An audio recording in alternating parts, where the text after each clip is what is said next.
Steps toward the universal Christ consciousness. In this world, we are limited by our thoughts.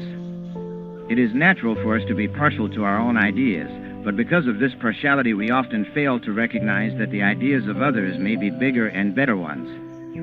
When we learn to be open-minded and not opinionated about anything, we grow in understanding and wisdom. A person is mentally free when his judgment is no longer influenced by the prejudices, customs, and conventions that are imposed on him by racial, national, and familial background. In the West, you sit on chairs. In the East, we sit on the floor, because the climate is extremely warm and the air is cooler near the floor. But one cannot say that everyone should sit on the floor just because the East finds it more comfortable to do so. National customs and conventions limit our outlook considerably, but as soon as we become free from blind slavery to our provincial prejudices and habits, we can see truly what is right or wrong in any other nationality. As individuals, we are to some extent limited by our desire to do whatever contributes to our own personal good. Thus, each human being is more or less fenced in by his egoistic desires and experiences. As he increases the range of his experience, his consciousness begins to stretch. It is like a rubber band that can be expanded infinitely without breaking. Indeed, the more you stretch your consciousness, the greater it will be. Learning to love our relatives is simply a training in stretching our consciousness. It is a preliminary practice in loving all others as we do our relations, whom we think of as our own. We have to learn to look on family and strangers alike, because all are children of God. He has given you certain family members with whom you are practicing stretching your consciousness.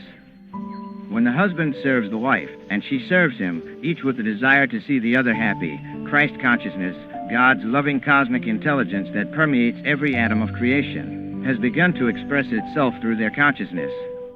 Whenever you do something for someone else, without any selfish motive, you have stepped into the sphere of Christ consciousness.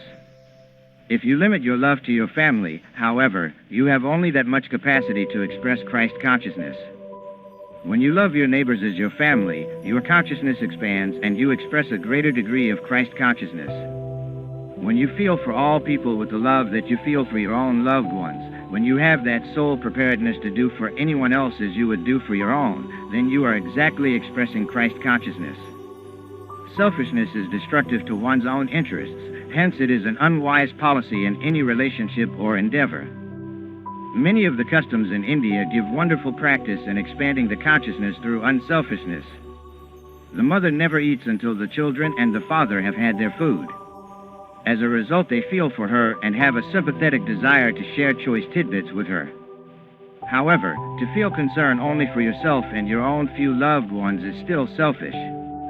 When you do something for others as feelingly as you do for self and family, you leave the little territory of selfishness and enter into the vast realm of Christ consciousness.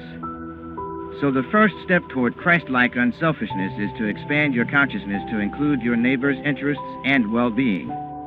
It is not necessary to give everything away, but you should have an intense desire to help others and be prepared mentally and physically, so that when the occasion arises, you can do the same for your neighbors as you would do for yourself. You can do it, but you don't.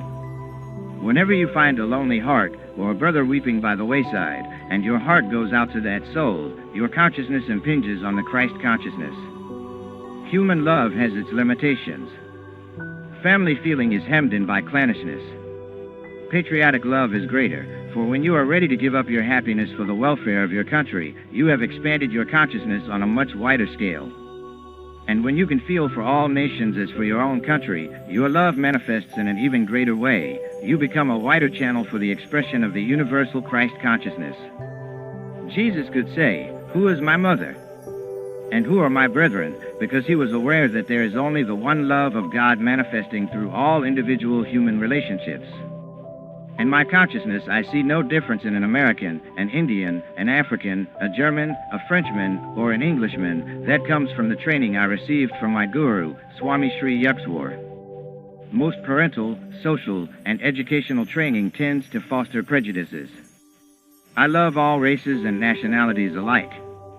I do not want to be limited by attachment to any one country. After all, we are only Americans or Indians for a little while. When we die, we are all the same. If we are conscious of being world citizens, we have an expanded consciousness.